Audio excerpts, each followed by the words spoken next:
Hello, and welcome to this tutorial. Today, we're going to be learning about Ableton's effects.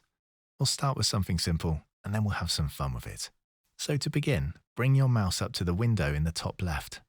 If you can't see a window open, you can left-click on the little arrow to hide or show the window. Now, I'm using Windows 10, so above I have Collections, and below that is a list of categories.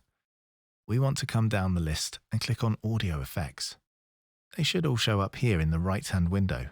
If they don't, you may need to install Ableton's library.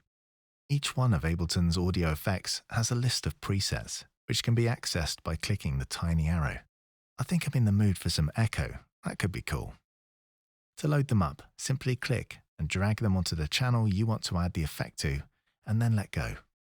We can add them to these airy bells. Check out our Ableton Instruments tutorial to find out how to get these loaded up. Hey, that's cool. How about a bit of reverb? That could be fun. Each one of Ableton's audio effects is very unique and a lot of fun, and far too complicated to explain each of them in just this tutorial. But we can get an idea just by playing with the different presets.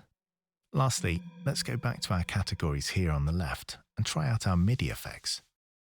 These are a bit different, as they affect what I play with my keyboard before the instrument, instead of affect the sound made by the instrument. Let's try chord. This effect will make it so that even if I only play one note, it will always play a chord. How about Eternal Sunshine? That sounds cool. Hey, nice.